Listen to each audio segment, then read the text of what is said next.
स्वप्नील दिनेश चौधरी यांना कार्यभूषण पुरस्कार देऊन सन्मानित करण्यात आले।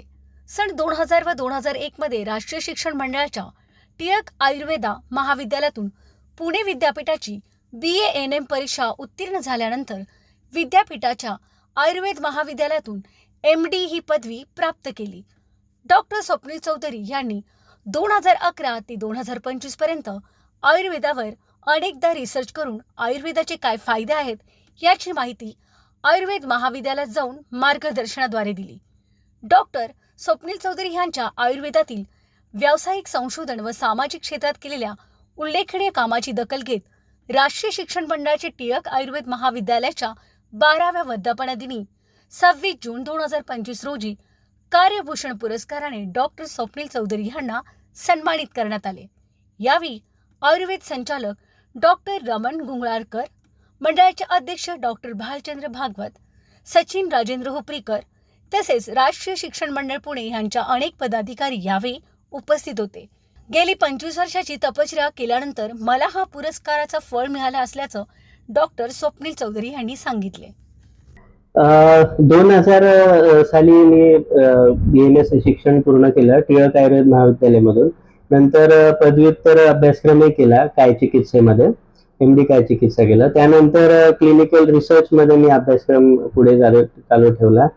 त्याच्यानंतरही बरेचसे क्लिनिकल रिसर्च हे चालूच होतं माझ्या आयुष्यामध्ये।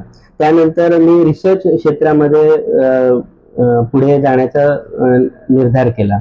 मग MGM मेडिकल कॉलेज कामोठे इथे मी आयुर्वेदावर रिसर्च केला। वनस्पतींचा वापर करून HIV एड्सच्या रुग्णांवर आपण कशी ट्रीटमेंट करू शकतो याचा आम्ही एक प्रोटोकॉल तयार केला। त्यानंतर मी पोद्दार आयुर्वेद रुग्णालय वरळी येथे आम्ही क्लिनिकल ट्रायल्स घेतले काही औषधांचे। त्याचबरोबर काही तिथे ऑलरेडी चालू असलेले प्रोजेक्ट्स होते त्याद्वारे मी हातभार लावला होता। याच्या व्यतिरिक्त मी तिथे डायबिटिक रेटायनोपॅथीवर थोडंफार इनिशियल काम केलं। 2010 साली मला पहिल्यांदा Tata institute of fundamental research इथे आयुर्वेद फिजिशियन म्हणून एक अपॉर्च्युनिटी मिळाली आणि तिथून माझा हा रिसर्चचा प्रवास द्विगुणित झाला। त्यात पहिले आम्ही प्रकृती परीक्षण, नाडी परीक्षण ह्या विषयावर बऱ्याचशे क्लिनिकल ट्रायल तिथे घेतले।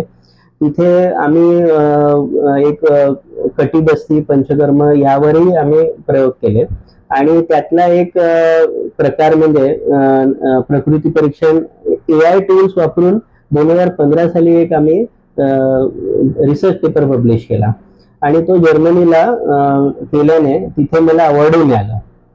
त्यानंतर भाभा ॲटॉमिक रिसर्च सेंटर आणि MUHS यांच्या एकत्र टायअप असलेला एक प्रोजेक्ट आम्ही TIFR ला कंटिन्यू केला नाडी परीक्षणावर। म्हणजे पूर्वी कसं वैद्य हा मॅन्युअली हाताने नाडी बघायचे आणि मग त्याची प्रकृती सांगत होते। आता आम्ही तेच AI टूल वापरून त्या वैद्यांची नाडी आणि मशीनने सांगितलेली नाडीचा कोहेरन्स म्हणतो, म्हणजे दोघांचं साम्य किती आहे हे शोधून काढलं। हाच प्रोजेक्ट आम्ही कंटिन्यू कोविड 2020 पर्यंत आम्ही हा कंटिन्यू केला। याच्या व्यतिरिक्त छोटे छोटे बरेच प्रोजेक्ट आम्ही TIFR ला चालू ठेवले होते। त्यानंतर पूर्णतः म्हणजे 25 वर्ष झाल्यावर बरीच मेहनत झाल्यावर हा अवॉर्ड मिळताना मला अतिशय आनंद होतो की माझं मूळ जिथे आहे, जिथे मी शिक्षणाचा सुरुवात केली, जिथे मी पहिल्यांदा आयुर्वेदाचा पहिला श्लोक पाठ केला, त्याच संस्थेमध्ये मला अवॉर्ड मिळतोय आणि त्याच माझे गुरुजन तिथे अवेलेबल आहे, तिथे आहे माझ्यासमोर, याचा मला खूप अभिमान वाटतोय। थोडक्यात तात्पर्य असं की पूर्वी जसं 15 वर्षापूर्वी लोक विचार करत होते की आयुर्वेद हे लुप्त झालंय, पण तसं नाहीये। आता सध्या लोकांना आयुर्वेदाची अत्यंत आवश्यकता आहे, आयुर्वेदात लिहिलेल्या दिनचर्येची आवश्यकता आहे, आयुर्वेदात असलेल्या औषधांची आवश्यकता आहे, नॅचरल प्रोडक्ट्स जे मार्केटमध्ये आहेत, तेल, साबण, शॅम्पू या सगळ्या नॅचरल ऑर्गॅनिक गोष्टींची आवश्यकता आहे। तसं त्यामुळे आयुर्वेदाचा जो प्रगत अवस्था परत येण्याची वेळ आलेली आहे।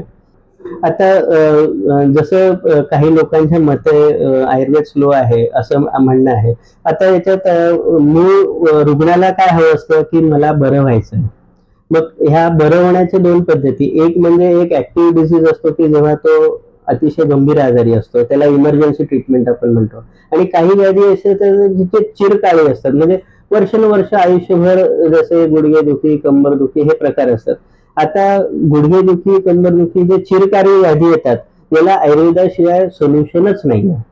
आता तुम्ही जर विचार केला की इमर्जन्सी मेडिसिन्स, आता इमर्जन्सी मेडिसिन्स मध्ये आयुर्वेदामध्ये पूर्वी लिहिलं आहे, पण आता ते वापरलं जाऊ शकत नाही, कारण तेवढं ते अजून स्टँडर्डाइज मेडिसिन अजून आलेलं नाही मार्केटमध्ये. त्यामुळे इमर्जन्सीजला आयुर्वेद सध्या वापरला जात नाही. पण मग जो फास्ट इफेक्ट आहे, म्हणजे आता समजा जर कोविड आपण प्रश्न घेतला, कोविडमध्ये 7 दिवस तो व्हायरल इन्फेक्शन असतोच. मग तो 7 दिवस तुम्ही आयुर्वेदाने बऱ्यापैकी त्यांना मॅनेज करू शकता. मी असं म्हणत नाही की 100% रिप्लेस आहे, पण तो बऱ्यापैकी आपण आयुर्वेद तिथे आपण देऊ शकतो. टिळक आयुर्वेद महाविद्यालय ही स्वातंत्र्यपूर्व साली सुरू झालेली संस्था आहे. राष्ट्रीय शिक्षण मंडळांना 100 वर्षाच्या वर झाले आहेत आणि त्यांना दरवर्षी तिथले जे पासआउट विद्यार्थी असतात, या विद्यार्थी 25 वर्ष ज्यांचे आयुर्वेद क्षेत्रामध्ये ज्यांनी उल्लेखनीय काम केलंय रिसर्चमध्ये आणि अकॅडमिक्समध्ये, त्यांना हा पुरस्कार तो सोहळा ऑर्गनाईज वर्धापन दिनाच्या दिवशी करतात आणि एकाला ते सगळ्यांचे CV मागून एक जो निवड करतात. हा ज्या संस्थेने मला आयुर्वेदासाठीचे बीज तिथे दिले, त्यांनी मला आयुर्वेद कसं आहे ते समजवलं, त्यांचा मी ऋणी आहे. इथले आमचे जे गुरुजन आहेत, शिक्षक आहेत, ज्यांनी मला याची पाऊलवाट दाखवली, त्यांचा मी आजन्म आभारी आहे. आणि ह्या अवॉर्डसाठीचा मी मानकरी ठरलो आहे. तर ज्यांनी हे घडवून आणलं त्यांचा मी आभार मानतो. AM न्यूज, आजच्या महाराष्ट्र न्यूज चॅनलला सबस्क्राईब करा, लाईक करा, कमेंट करा आणि बेल आयकॉनला प्रेस करा. एक पाऊल सत्याकडे, प्रत्येक विभागाचा हक्काचा व्यासपीठ, आजचा महाराष्ट्र न्यूज.